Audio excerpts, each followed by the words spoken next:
Good evening everyone. आपण आज इतिहास या विषयाबद्दल चर्चा करणार आहोत. माझं नाव अजिंक्य देशमुख. विजेता अकॅडमीच्या माध्यमातून मी आज तुम्हाला म्हणजे MPSC परीक्षा काय असते, त्यामध्ये इतिहास या विषयाचं काय महत्व आहे, त्या इतिहास या विषयामध्ये आवड कशी निर्माण करावी, ज्यांना हा विषय बोरिंग वाटत असेल त्यांच्यासाठीच आहे फक्त. बहुतेक जणांना हा विषय इंटरेस्टिंग वाटत असेल असं मी समजतो, पण ज्यांना नाही आवडत त्यांनी आवड कशी निर्माण करावी, काय वाचावं, कोणते मटेरियल परीक्षेसाठी वाचावे, कसं वाचावं, डेट्स सणावळ्या कशा लक्षात ठेवाव्यात. बऱ्याच विद्यार्थ्यांचा प्रॉब्लेम असतो की सणावळ्या लक्षात नाही राहत, तर त्या कशा लक्षात ठेवाव्यात, ट्रिक्स कशा बनवाव्यात, क्वेश्चन पेपर अनालिसिस कसं करावं, आणि सर्वात महत्वाचं क्वेश्चन प्रेडिक्शन्स कसे करावेत, प्रेडिक्ट कसे करावेत. या सगळ्या विषयांवरती आपण आज चर्चा करणार आहोत. तर आपण सुरुवात करूया.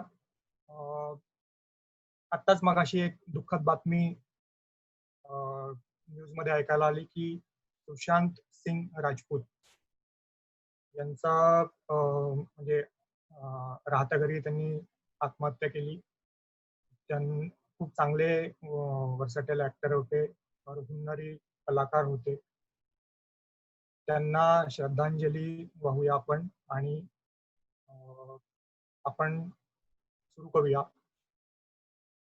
कारण जग हे कोणासाठी थांबत नसतं. निश्चितच त्यांच्या जाण्याने आपल्या सगळ्यांना सगळीकडे हळहळ व्यक्त होते, दुःख सगळ्यांना आहेच. खूप टॅलेंटेड असा अभिनेता होता.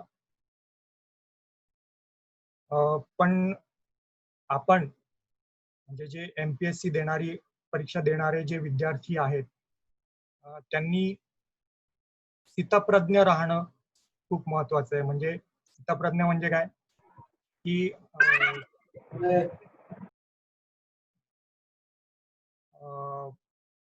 माईक ऑफ कराल का? कोणाचा तरी माईक आहे. सर मी केला mute mike. Monali Raut. Okay sir, done. Mute केला माईक. हा, स्थितप्रज्ञ म्हणजे काय तर कोणती एखादी गोष्ट झाली, आनंदाची असू द्या, दुःखद घटना असू द्या, तर ती घटना घडल्यानंतर आपल्याला जास्त वेळ ती घटना धरून नाही राहता येत. आपण जर अधिकारी होणार असू तर आपल्याला लवकरात लवकर त्या गोष्टीतून बाहेर पडावं लागतं आणि आपले जे कर्तव्य, आपल्या ज्या जबाबदाऱ्या आहेत त्या आपल्याला पार पाडाव्या लागतात. तर MPSC म्हणजे काय? MPSC म्हणजे महाराष्ट्र पब्लिक सर्व्हिस कमिशन. मराठीत सांगायचं झालं तर महाराष्ट्र लोकसेवा आयोग. नावातच आहे लोकसेवा. लोकसेवा लोकांची सेवा करण्यासाठी आपण MPSC थ्रू निवडले जातो म्हणण्यापेक्षा आपली परीक्षा घेऊन 3 स्टेजमध्ये परीक्षा होते राज्यसेवेची. ती परीक्षा घेऊन आपण अधिकारी होतो. 3 टप्पे म्हणजे पहिल्यांदा होते प्रिलिमिनरी एक्झाम, पूर्व परीक्षा. त्यानंतर प्री एक्झाम पास झाल्यानंतर mains exam. Mains exam clear केल्यानंतर तुमची मुलाखत होते, इंटरव्ह्यू होतो, आणि मग तुम्ही अधिकारी म्हणून निवडले जाता आणि मग तुम्हाला एखाद्या तालुक्याची किंवा एखाद्या जिल्ह्याची जबाबदारी तुम्हाला दिली जाते. तर एखाद्या तालुक्याची किंवा एखाद्या जिल्ह्याची, एखाद्या प्रदेशाची जेव्हा तुम्हाला सरकार तुम्हाला जबाबदारी देतं तिथलं प्रशासन चालवायला, त्यावेळी त्या प्रदेशाचा, त्या देशाचा, त्या राष्ट्राचा इतिहास माहीत असणं खूप आवश्यक आहे. म्हणून इतिहास हा विषय MPSC साठी खूप महत्वाचा आहे. अजून एका बाबतीत इतिहास या विषयाचं महत्व आहे ते म्हणजे की भूतकाळात जे राज्यकर्ते होऊन गेले, प्राचीन काळी असू द्या किंवा आधुनिक भारतातले असू द्या, जे ब्रिटिश भारतातले जे होते गव्हर्नर जनरल्स किंवा व्हाईसरॉय, प्राचीन काळातले काही राजे रजवाडे, मध्ययुगातले काही म्हणजे शाया ज्या होत्या, मुघलशाही, आदिलशाही वगैरे, आणि अजून काही म्हणजे मराठा साम्राज्य जे इथले स्थानिक होते, ते राजपूत काही होते राजे, त्यांनी राज्यव्यवस्था कशी चालवली, प्रशासन कसं चालवलं, प्रशासनिक सुधारणा कशा केल्या, न्यायिक सुधारणा कशा केल्या, न्याय व्यवस्था कशी चालवायची, कर सुधारणा कशा केल्या, या सगळ्या गोष्टी आपल्याला अभ्यासणं गरजेचं असतं. म्हणून इतिहास हा विषय महत्वाचा आहे. तर इतिहास हा विषय आपण शाळेपासून अभ्यासतोय. शाळेत असताना पासून शालेय अभ्यासक्रमात सुद्धा आपण त्यावेळी सुद्धा आपण परीक्षा दिल्या आहेत आणि आता सुद्धा आपण परीक्षा देणार आहोत. पण शालेय अभ्यासक्रमात इतिहास जो विषय होता, त्यावेळी आपल्याला विचारले जाणारे प्रश्न जे होते आणि आता MPSC किंवा लोकसेवा जो आयोग आहे, त्या आयोगाकडून ज्या परीक्षा होतात त्या परीक्षेमध्ये विचारले जाणारे प्रश्न यांच्यामध्ये थोडा फरक असतो. तो फरक आपण बघूया. तो फरक काय असतो? एक एक्झाम्पल सांगतो तुम्हाला. शिवाजी महाराज आणि मराठा साम्राज्य. शिवाजी महाराजांनी म्हणजे स्वराज्यामध्ये सर्वात पहिला जिंकलेला किल्ला कोणता? तो तोरणा किल्ला सर्वात पहिले जिंकला. त्यानंतर पुरंदरचा तह जो झाला तो कोणाबरोबर झाला, कोणाकोणामध्ये झाला, त्यामध्ये काय वाटाघाटी झाल्या, स्वराज्यातून किती किल्ले मुघलांना दिले गेले, अशा प्रकारचे प्रश्न आपल्याला शाळेमध्ये विचारायचे. पण आयोग अशा प्रकारचे प्रश्न नाही विचारत. आयोग आपल्याला काय विचारतं? टॉपिक तोच, म्हणजे विषय तोच, शिवाजी महाराज आणि मराठा साम्राज्य किंवा हिंदवी स्वराज्य. प्रश्न वेगळा. आयोग काय विचारतं की शिवाजी महाराजांचं अष्टप्रधान मंडळ, त्याच्यामध्ये कोणत्या प्रकारचे अधिकारी होते आणि त्या अधिकाऱ्यांकडे काय काय कार्य होती, काय काय जबाबदाऱ्या होत्या. एक्झाम्पल, प्रधानमंत्री म्हणजेच पेशव्यांकडे काय कार्य होतं. पेशवा सगळ्या मंत्र्यांचा तो मेन असायचा, महत्वाचा मंत्री. त्यानंतर अमात्य, अजून सरनोबत म्हणजे सेनापती, सेनेचा अधिकारी सर्वात वरच्या लेवलचा. आणि अमात्य म्हणजे अर्थमंत्री होते. तर अशा प्रकारचे अधिकारी अष्टप्रधान मंडळात होते. तर MPSC ला हे अपेक्षित आहे. म्हणजे प्रशासनिक दृष्टिकोनातून MPSC प्रश्न विचारतो. समजतंय? तर याच्यावरून आपल्याला कळेल की आपल्याला काय वाचायचंय, कोणत्या गोष्टींना महत्व द्यायचंय. आता काही विद्यार्थ्यांना, काही मुलांना इतिहास हा विषय बोरिंग वाटतो, आवडत नाही. तर त्यांनी आवड कशी निर्माण करावी, त्यांच्यासाठी सांगू इच्छितो की सुरुवातीला तुम्ही डायरेक्ट एकदम मोठं जाड पुस्तक हातात घेऊ नका वाचायला. तुम्ही सुरुवातीला, तुम्हाला मूव्हीज बघायला आवडत असतील, चित्रपट बघायला आवडत असतील, चित्रपट बघा.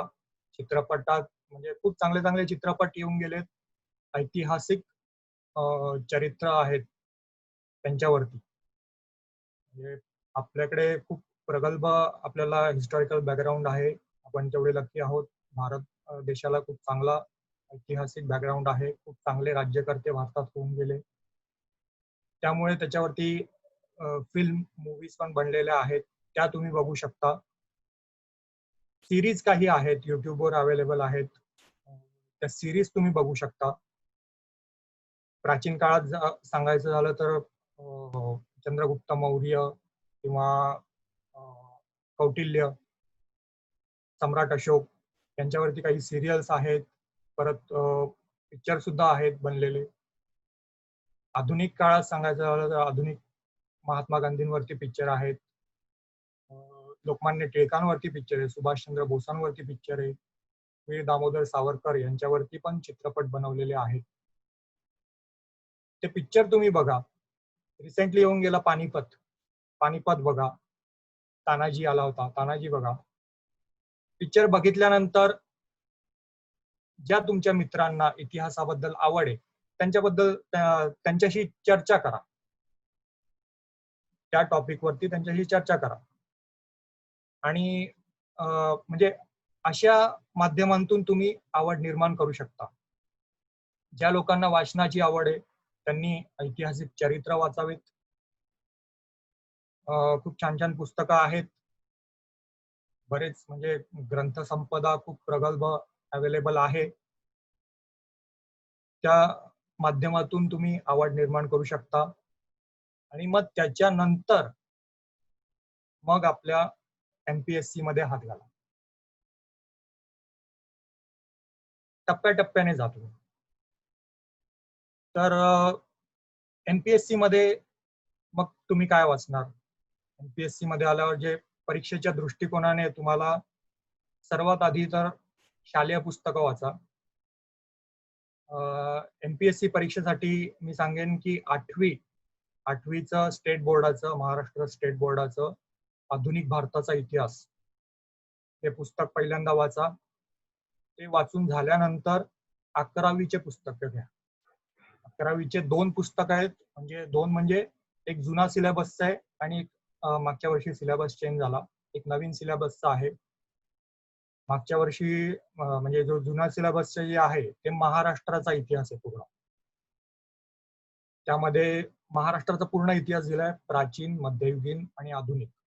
महाराष्ट्रामध्ये किती समाज सुधारक होऊन गेले, प्राचीन काळात कोणकोणते राज्यकर्ते, अगदी सातवाहनांपासून ते संयुक्त महाराष्ट्र चळवळीपर्यंतचा पूर्ण इतिहास त्या एका पुस्तकामध्ये कव्हर केलेला आहे. खूप महत्वाचं पुस्तक आहे, खूप छान माहिती दिलेली आहे आणि त्याच्यावरती त्या पुस्तकातून प्रश्न पण येऊन गेलेले आहेत. तर ते पुस्तक वाचा. त्यानंतर नवीन सिलेबस जो आलाय त्याच्यामध्ये नवीन सिलेबस मध्ये प्राचीन भारताचा इतिहास दिलाय, प्राचीन आणि मध्ययुगीन भारताचा इतिहास येतो. तर प्राचीन भारताच्या इतिहासासाठी 11वीचा नवीन सिलेबसचं पुस्तक खूप महत्वाचं आहे. सिलेबस आत्ताच चेंज झालाय त्यामुळे प्रश्न येण्याची शक्यता नाकारता येत नाही, त्यातून प्रश्न येऊ शकतात. आता हे जे स्टेट बोर्डाचे बुक्स आहेत त्यांची 2 ते 3 रीडिंग आवश्यक आहे, कमीत कमी 2 ते 3 रीडिंग करा. त्यानंतर रेफरन्सेस घ्या. रेफरन्सेस तुम्हाला सांगू इच्छितो मी की रंजन कोळंबे सरांचं पुस्तक चांगलं आहे. त्यांनी पॉइंट वाईज सगळ्या घटना दिलेल्या आहेत इतिहासातल्या. रंजन कोळंबे. त्यानंतर ग्रोवर सरांचं चांगलं आहे, ग्रोवर सरांचं पुस्तक घ्या. आणि बरेच बाकी अजून बरेचसे पुस्तकं मार्केटमध्ये अवेलेबल आहे चांगले चांगले. ल्युसेंट एक पुस्तक आहे. ल्युसेंट मध्ये सगळेच विषय दिलेत जे UPSC MPSC मध्ये जे विषय आहेत, म्हणजे बाकीचे पण जे भूगोल, अर्थशास्त्र वगैरे ते पण विषय दिले आहेत.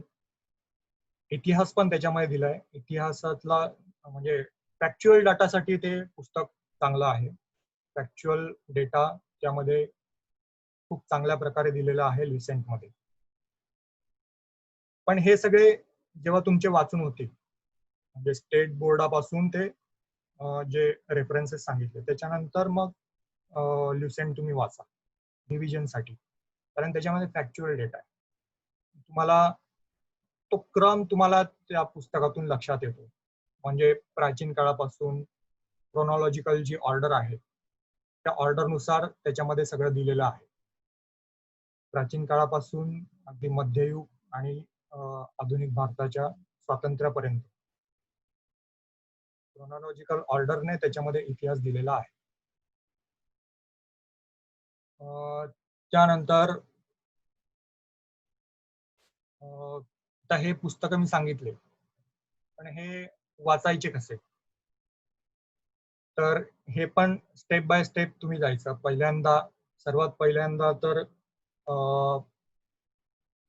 सिलेबस बघा. सिलेबस खूप महत्वाचा आहे. सिलेबस प्रीचा जो सिलेबस आहे तो खूप छोटा आहे. एका लाईन मध्ये म्हणजे पूर्ण MPSC परीक्षेचा एक पानभर आहे आणि त्याच्यामध्ये इतिहास विषयाचा एका लाईन मध्ये सिलेबस दिलेला आहे. भारताचा इतिहास ब्रॅकेटमध्ये दिलाय, विशेषत्वाने महाराष्ट्राचा आणि भारताची राष्ट्रीय चळवळ, एवढंच एका लाईन मध्ये संपवलेलं आहे. पण आणि जो मुख्य परीक्षेचा आहे तो खूप मोठा आहे सिलेबस, एक पानभर सिलेबस आहे. पण एक गोष्ट लक्षात ठेवा, सिलेबस छोटा असेल ना तर अभ्यास मोठा असतो. म्हणजे सीमा नसते, सीमा जी असते ती व्यापक असते आणि जिथे सिलेबस मोठा दिलेला असतो तिथे सीमा ठरलेली असते. आपल्याला तिथे कळतं की नेमकं काय वाचायचं आपल्याला. लक्षात येते? त्यामुळे सिलेबस छोटा आहे म्हणून गाफील राहू नका, सर्व गोष्टी कव्हर करा. त्यानंतर सिलेबस बघितल्यानंतर मग सेकंड स्टेप येते, त्याच्यामध्ये तुम्ही रेफरन्सेस नाही, बेसिक कव्हर करा. शालेय पुस्तक वाचून घ्या, 2-3 रीडिंग करा. ते करतानाच क्वेश्चन पेपर बघा. प्रिव्हियस इयर 2012 पासून ते 2019 पर्यंत आयोगाने कोणत्या टॉपिकवर किती प्रश्न विचारले आहेत प्री एक्झाम मध्ये, त्याचा अनालिसिस करा. आणि क्वेश्चन पेपर बघताना टॉपिक बघायचा. कोणत्या टॉपिकवर किती प्रश्न विचारले. जर एखादाच प्रश्न विचारला असेल पूर्ण 2012 पासून ते, आता एक एक्झाम्पलच आपण घेऊया, अश्मयुग आणि ताम्रपाषाण युग, चाल्कोलिथिकल एरा आणि स्टोन एज, याच्यामध्ये ह्या विषयांवरती आयोगाने आतापर्यंत 2012 पासून ते 2019 पर्यंत जर तुम्ही बघितलं तर एकच प्रश्न विचारलेला आहे. त्यामुळे ह्या टॉपिकला म्हणजे जास्त रीडिंग तुम्ही सारखं रीडिंग करू नका. 1 किंवा 2 रीडिंग मध्ये तो संपवून टाका. कारण आतापर्यंत एकदाच फक्त प्रश्न विचारलेला आहे. पण त्याच्या पुढचं हडप्पा संस्कृती किंवा सिंधू संस्कृती याच्यावरती बऱ्यापैकी प्रश्न आलेले आहेत. मग त्याला तुम्हाला 3-4 रीडिंग त्याला करावे लागतील. त्यामुळे ते तुम्हाला लक्षपूर्वक वाचावं लागतील. म्हणजे मी एक्झाम्पल दिलं तुम्हाला. कमी प्रश्न दिलेत म्हणून पूर्णपणे सोडण्याची गरज नाही, पूर्ण सोडू नका.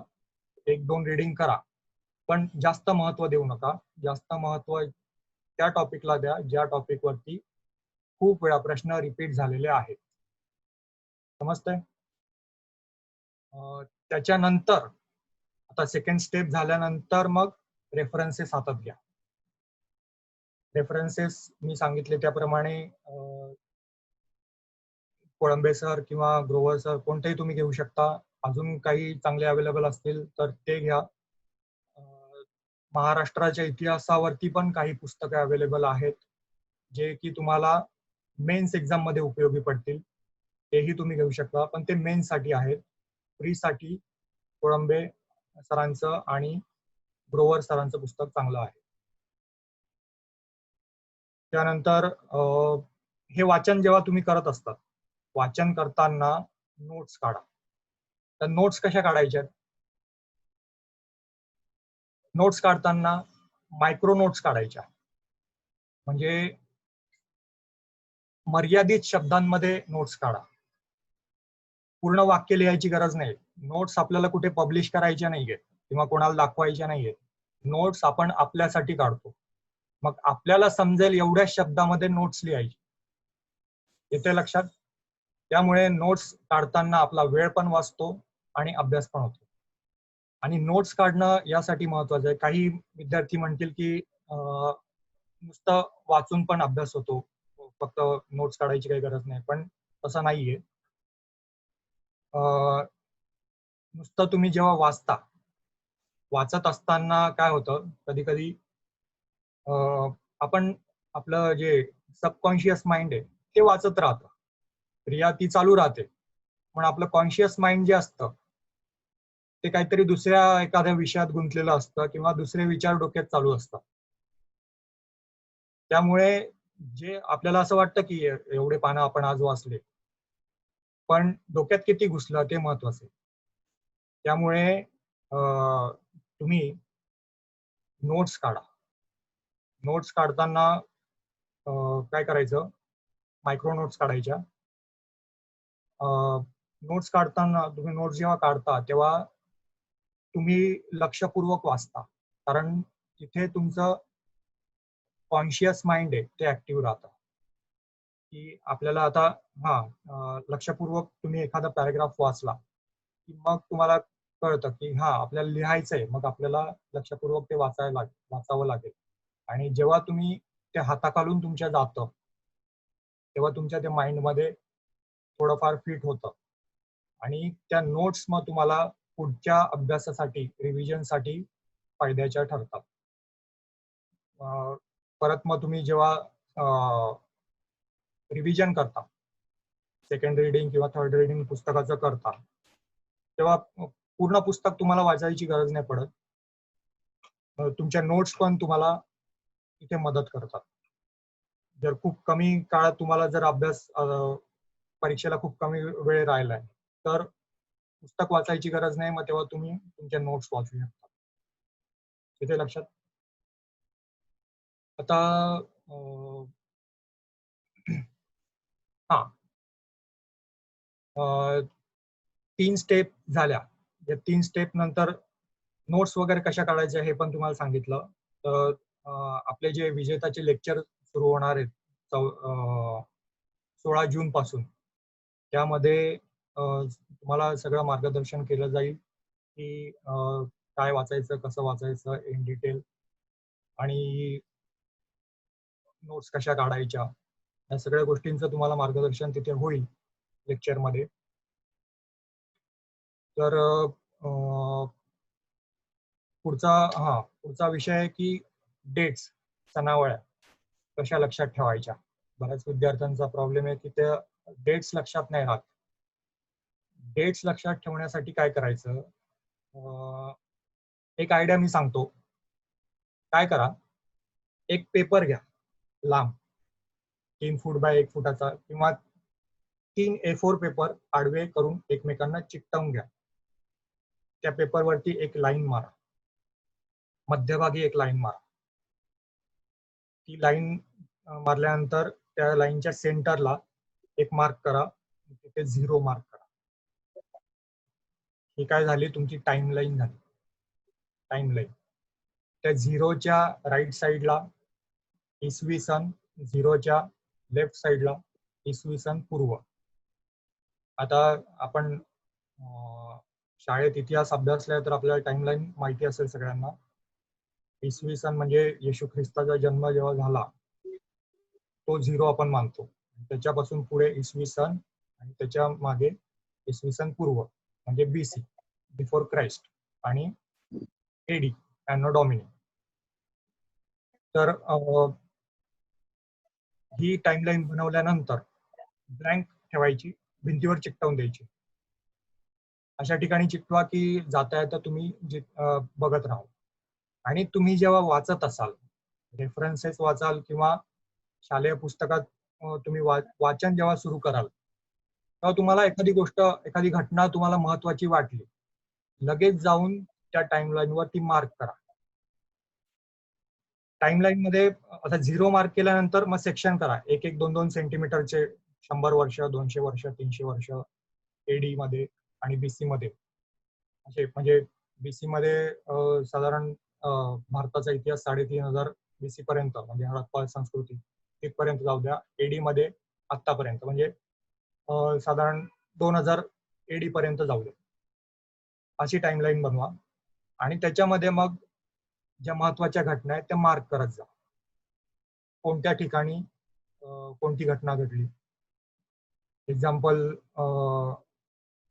गौतम बुद्धांचा जन्म 563 बीसी, लगेच मार्क करायचं बीसी. वर्धमान महावीरांचा जन्म 599 बीसी, लगेच मार्क करायचं. मार्क केल्यानंतर आपल्याला कळतं, इथे एक लक्षात ठेवा, बीसी मध्ये जेव्हा जातो तेव्हा आकडे उलटे जातात. 1, 2, 3, 4, 5, 6 उलटे जातात. एडी मध्ये जेव्हा आपण जातो तेव्हा ते सरळ असतं. म्हणजे आपण आत्ता ज्या काळात आहोत, आत्ता जे आपलं चालू आहे 2021, 22, 23, तर बरोबर ऑर्डरने जात आहे. पण बीसी मध्ये तेच उलट जातं, उलटा जातो. ही गोष्ट लक्षात ठेवा. म्हणजे आता इथे 563 बीसी ला जर गौतम बुद्धांचा जन्म झालाय आणि 599 बीसी ला महावीरांचा जन्म झालाय, तर इथे मोठा कोण? वर्धमान महावीर. वर्धमान महावीर मोठे. ही गोष्ट लक्षात घ्या. याच्यामध्ये थोडं कन्फ्यूज व्हायला होतं, पण ते लक्षपूर्वक जर आपण केलं, टाइमलाईन वर जर मार्क केलं, तर मग आपल्याला ते सोप्या रीतीने ते आपल्याला लक्षात येईल. त्यानंतर ट्रिक्स बनवा. कोणती गोष्ट लक्षात नाही राहते तर ट्रिक्स बनवा. ट्रिक्स म्हणजे एक एक्झाम्पल मी सांगतो की आधुनिक म्हणजे ब्रिटिश भारतामध्ये गव्हर्नर जनरल होता एक लॉर्ड डलहौसी, ज्याने भारतामध्ये रेल्वेची सुरुवात केली. लॉर्ड डलहौसी त्याने सुधारणा खूप केल्या, पण त्याने त्याचं धोरण पण साम्राज्यवादी होतं. त्याने बरीचशी साम्राज्य जी भारतातली होती ती खालसा पण केली. खालसा केली म्हणजे मर्ज केली ब्रिटिश साम्राज्यामध्ये. तर ती दत्तक वारसाचा नामंजूर करण्याचं कारण देऊन त्याने ती मर्ज केली. तर ते कोणकोणती साम्राज्य मर्ज केली, त्यांची ऑर्डर, क्रोनॉलॉजिकल ऑर्डर, पहिल्यांदा कोणतं केलं, नंतर कोणतं केलं, शेवटी कोणतं केलं, हे मी तुम्हाला एक एक्झाम्पल सांगतो. आता सर्वात आधी त्याने सातारा हे जे संस्थान होतं ते विलीन केलं. सातारा, नंतर जैतपूर, त्यानंतर जशी मी सांगतोय तशीच ऑर्डर आहे. जैतपूर, त्यानंतर संबळपूर, त्यानंतर बघाट, त्याच्यानंतर उदयपूर, त्याच्यानंतर झाशी आणि नंतर नागपूर, भोसल्यांचं नागपूर, अशी ऑर्डर आहे. आता हे जर आपल्या लक्षात राहणार नसेल तर एक ट्रिक बनवा. मी एक ट्रिक बनवली आहे त्याची. म्हणजे साज संभाळ बघ उदय झाला नागाचा. आता ह्या वाक्याला काही अर्थ नाहीये. साज संभाळ बघ उदय झाला नागाचा अर्थ असणं गरजेचंच आहे असं नाहीये. ही ट्रिक तुम्ही स्वतःसाठी बनवताय. ही ट्रिक पण तुम्हाला कुठे पब्लिश नाही करायची. ही गोष्ट लक्षात ठेवा. ही ट्रिक तुम्ही स्वतःसाठी बनवताय, त्यामुळे त्याला काही अर्थ नसला तरी चालेल. फक्त ती ट्रिक जी आहे ती तुम्हाला ती ऑर्डर लक्षात ठेवण्यासाठीच आहे. एवढीच, तेवढ्या पुरतीच ती मर्यादित आहे. ते तुम्हाला कोणाला दाखवायची नाहीये. साज संभाळ बघ उदय झाला नागाचा. सा म्हणजे सातारा, ज म्हणजे जैतपूर, संभाळ म्हणजे संबळपूर, बघ म्हणजे बघाट, उदयपूर, झाला झाशी, नागाचा नागपूर. तर अशा काही ट्रिक ज्या असतात त्या मजेशीर पण असतात, त्यामुळे त्या लक्षात पण राहतात. तर अशा ट्रिक्स बनवा. जे विषय ज्या गोष्टी तुमच्या लक्षात नाही राहत त्यांच्या ट्रिक्स बनवा. ठीक आहे. त्यानंतर question paper analysis. Question paper analysis कसं करायचं? तर आयोगाचेच क्वेश्चन पेपर बघा.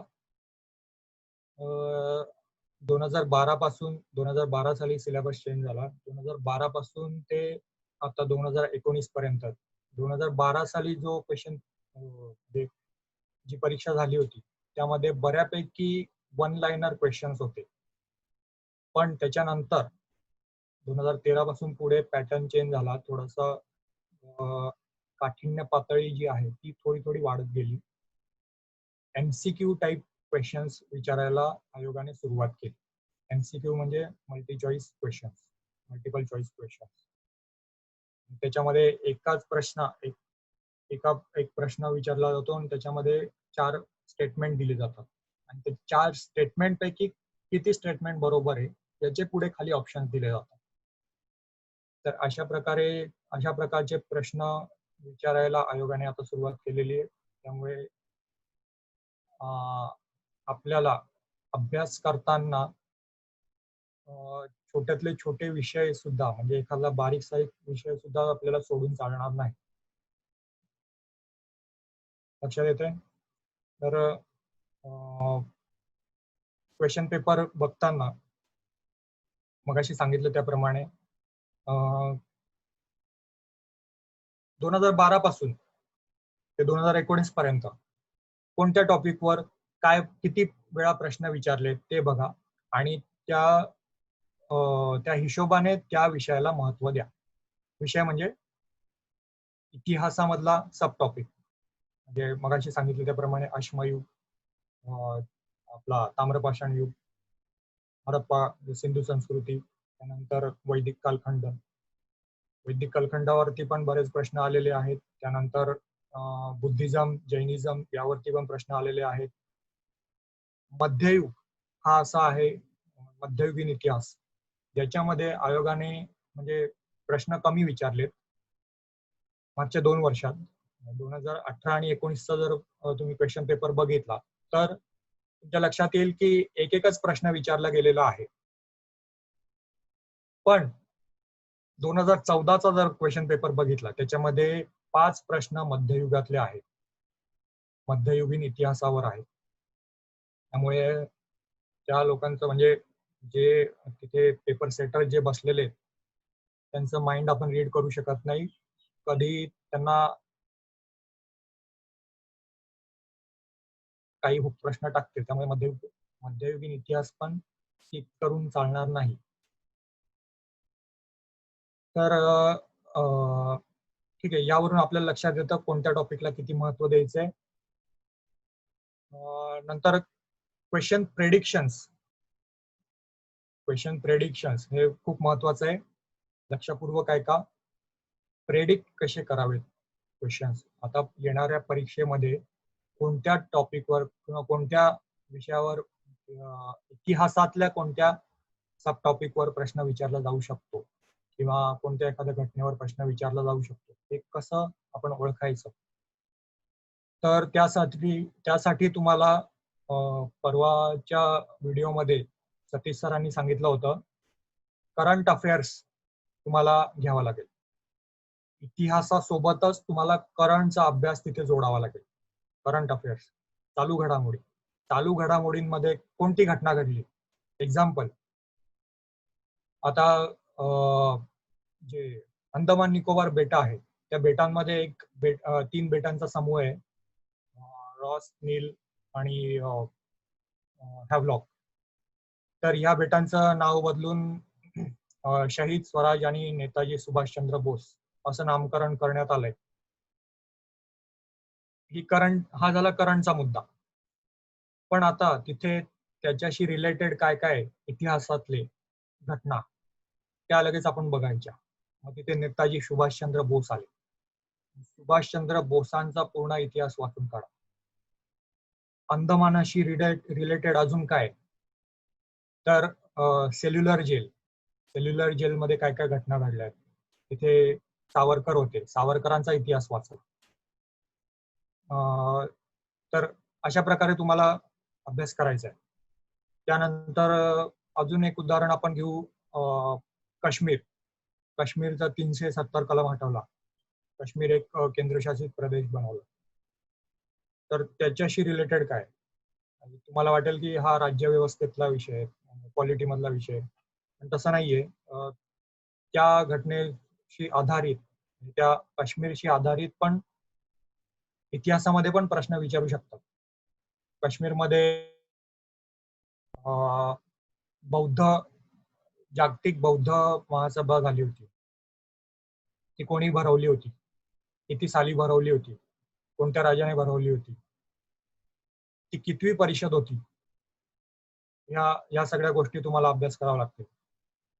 त्यानंतर काश्मीर मधल्या शालिमार बागा, मुघल गार्डन्स कोणी बांधल्या?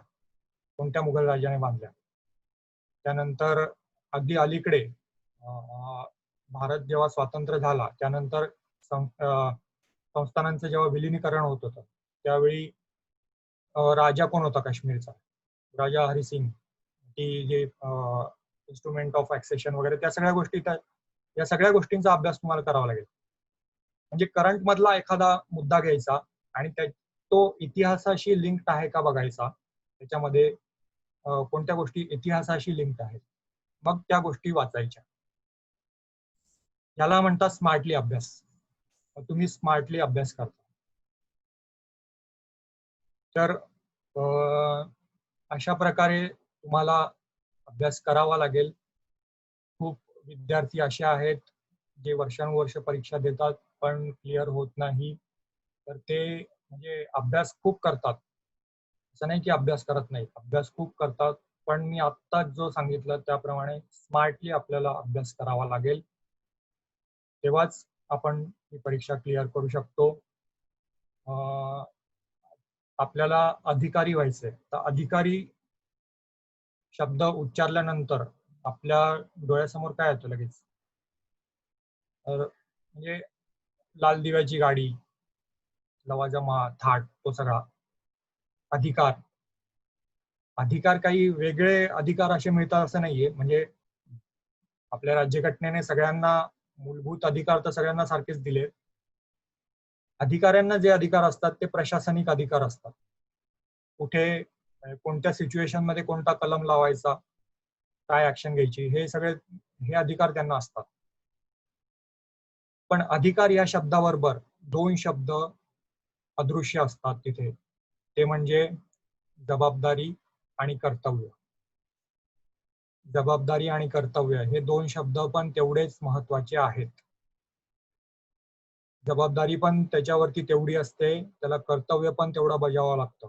आत्ताच आपण जो रिसेंटली जो जे काही घटना घडतायत, सगळ्यांना माहितीच आहे, कोरोना हा विषाणू पसरलाय.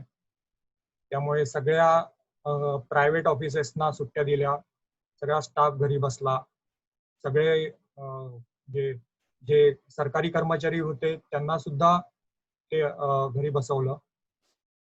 पण त्यावेळी हे जे MPSC थ्रू निवडले गेलेले अधिकारी आहेत ना, हे तिथे मैदानात होते. त्यांना घरी बसून चालणार नाही. त्यांना तिथे जबाबदारी घेऊन कर्तव्य पार पाडावं लागतं. तर ह्या गोष्टी आहेत. इतिहास हा विषय खूप महत्वाचा आहे. इतिहास एक वाक्य आहे, माहित नाही मला कोणी लिहिलंय किंवा, पण मला ते वाक्य खूप फार आवडतं. जे लोक इतिहास जाणतात ते लोकच इतिहास घडवू शकतात, असं ते वाक्य आहे. जे लोक इतिहास जाणतात ते लोकच इतिहास घडवू शकतात. त्यामुळे आपल्याला इतिहास घडवायचा आहे, आपल्याला अधिकारी बनायचंय. त्यामुळे इतिहास वाचणं खूप आवश्यक आहे, त्याचा अभ्यास खूप आवश्यक आहे. मगाशी म्हणजे व्हिडिओच्या सुरुवातीला सुशांत सिंग राजपूतचं म्हणजे त्याचं जी काही घटना घडली त्याबद्दल आपण दुःख व्यक्त केलं. त्याने ज्या प्रकारे त्याचा आयुष्याचा शेवट केला, तो कोणत्याही प्रकारे तो योग्य नाहीये. आत्महत्या हे कोणत्याही गोष्टीचं सोल्युशन नाहीये. निराशा प्रत्येकाला येते. आता एमपीएससी करताना तर खूपदा मुलांना अपयश येतं. निराशा होते. पण तिथे पण आपल्याला निराश होऊन चालणार नाही. आपल्याला प्रयत्न करणं आपल्या हातात आहे. परत परत प्रयत्न करावेत. प्रयत्न करत राहावेत. फळ देणं त्याच्या हातात आहे, देवाच्या हातात आहे. आणि निश्चित फळ निश्चितच मिळतं. तुम्ही हार मानत नाही ही खूप मोठी गोष्ट आहे. हार मानली नाही तर देव तुम्हाला निश्चितच फळ देणार. स्वतःवरती विश्वास ठेवा. असं नाही की पूर्णपणे देवावरती सोडून द्या. स्वतःच्या कर्तृत्वावर विश्वास ठेवा. प्रयत्न करत राहा. तुम्ही प्रयत्न केले तरच तो काहीतरी तुम्हाला देईल. नुसते तुम्ही असेच सगळं त्याच्यावरती सोडून बसलेत तर तो पण काही करणार नाही. येते लक्षात. एक शेर मला आठवतोय, कदम ऐसे रखो कि निशान बन जाए. कदम ऐसे रखो कि निशान बन जाए. जिंदगी ऐसे जियो कि मिसाल बन जाए. जिंदगी ऐसे जियो कि मिसाल बन जाए. इथे मिसालच्या ऐवजी मी शब्द ऍड केला, जिंदगी ऐसे जियो कि इतिहास बन जाए. आपल्या विषयाशी रिलेटेड आहे म्हणून जिंदगी ऐसे जियो कि इतिहास बन जाए. त्यामुळे इतिहासाचा अभ्यास करा. तुमच्या जे काही विद्यार्थी 2021 साठी प्रिपरेशन करतायत त्यांनी मी आत्ता जी ऑर्डर सांगितली त्याप्रमाणे सुरुवात करा. जे 2020 ची परीक्षा देणार आहेत, परीक्षाच्या डेट्स अजून आलेले नाही आहेत, पण प्रयत्न तुम्ही चालू ठेवा. हा जो लॉकडाऊनचा पिरियड मिळाला होता किंवा आहे, या म्हणजे परीक्षा ज्या लांबल्या आहेत त्याला संधी म्हणून बघा आणि त्या संधीचं सोनं करा. रिव्हिजन जास्त करा या पिरियडमध्ये. रिव्हिजन जास्त करा आणि तुमच्या भावी आयुष्यासाठी, पुढच्या येणाऱ्या परीक्षांसाठी तुम्हाला खूप खूप शुभेच्छा. प्रयत्न करत राहा, यश नक्की मिळेल. ठीक आहे, एवढं बोलून आपण संपवूया. Thank you. Thank you so much sir. Satish सरांना रिक्वेस्ट करतो सर, आप वीडियो और ऑडियो अनम्यूट करके कुछ बोलना चाहेंगे? हाँ.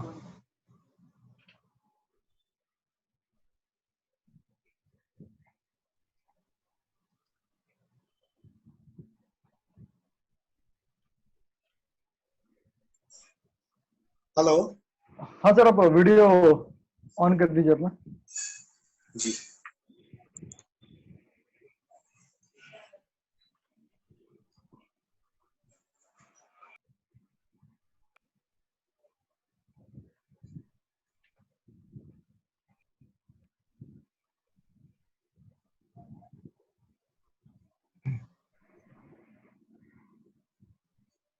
सर व्हिडिओ ऑन करा ना. हा, व्हिडिओ ऑन करतोय पण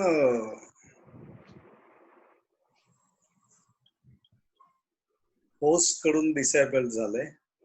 अच्छा.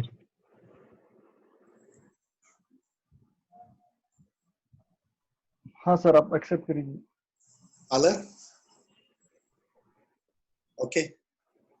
Okay sir. हा. नमस्कार मित्रांनो, अतिशय सुंदर पद्धतीनं आदरणीय अजिंक्य सरांनी तुम्हाला इतिहास हा विषय एकदम सोप्या पद्धतीने समजवण्याचा प्रयत्न केलेला आहे.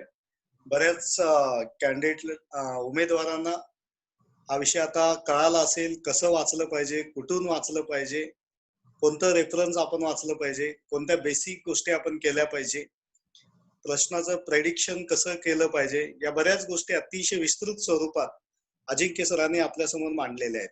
आणि याचा फायदा मॅक्झिमम लोकांना होणारच आहे.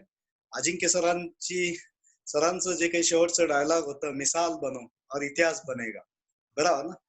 तर मी त्याला थोडं आणि पुढे जाऊन बोलू शकतो कि इतिहास की आज तक की लड़ाई सिर्फ बुद्धिमान और ताकतवर लोगों ने नहीं जीती है, बल्कि जीती उन्होंने है जिन्होंने सोचा था आज नहीं तो कल हम अवश्य जीतेंगे. तो जीत बड़ी सोच बड़ी बात होती है. तुम सोचो तुमको कुछ तो करना है.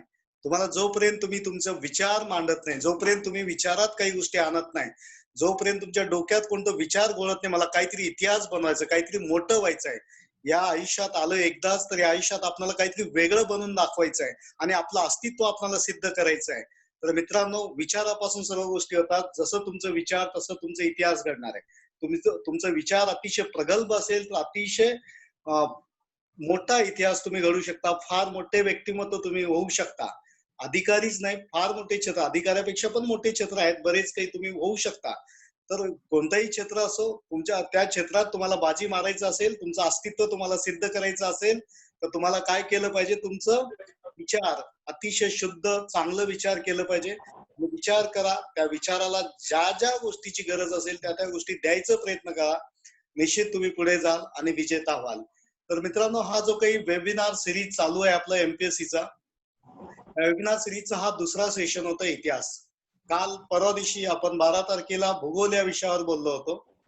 आता 14 तारखेला परवा दिवशी 14 जूनला सीसॅट नावाचा विषय जो आहे तो सीसॅट या सब्जेक्ट बद्दल इन डेप्थ तुम्हाला माहिती मिळेल आणि ती माहिती देण्यासाठी विजेता अकॅडमीची फॅकल्टी आदरणीय सागर सर तुम्हाला तो विषय अतिशय सोप्या पद्धतीने सांगतील. त्या विषयाची भीती का असते, त्या विषयात 150+ मार्क्स कसे काढायच्या, या सर्व टेक्निक्स ट्रिक्स तुम्हाला त्या सीसॅट या विषयाबद्दल सागर सर सांगणार आहेत. मी आता एवढंच बोलेन की 14 तारखेचा जो काही वेबिनार आहे तो वेबिनार तुम्ही तर बघालच, तुमच्यावर तुमच्या सर्व मित्रांना सांगा आणि विजेताचा जो दर्जा आहे तो दर्जा जास्तीत जास्त लोकांना कळावं. त्याच्यासाठीच आपण या सिरीज वगैरे हा ऑनलाईनचा जो काही प्लॅटफॉर्म आहे आपल्यापर्यंत घेऊन येत आहोत. तर जास्तीत जास्त लोकांनी याचा फायदा उठवावा असं मला वाटतंय. आणि या ऑनलाईन मधून आम्ही बऱ्याच जास्तीत जास्त मुलांना पोहोचताना कमीत कमी फीस मध्ये सर्व गोष्टी देण्याचा प्रयत्न करणार आहोत. एखादा मजूर, एखादा आदिवासी, एखादा दलित कुटुंबातील जो इकॉनॉमिकली डाऊन प्रोडन आहे त्या मुलांना आम्ही सर्व काही गोष्टी कमीत कमी पैशात द्यायचा प्रयत्न करणार आहे. तर मी इथं अजिंक्य सरांना धन्यवाद देतो आणि हा जो काही प्रोग्राम सर्व काही होस्ट केलेला आहे, मॅनेज केलेला आहे, त्या आदरणीय आकाश सर यांना पण धन्यवाद देतो आणि इथं मी थांबतो आणि 14 तारखेला पुन्हा भेटूया. नमस्कार. Thank you so much sir. Thank you. Thank you.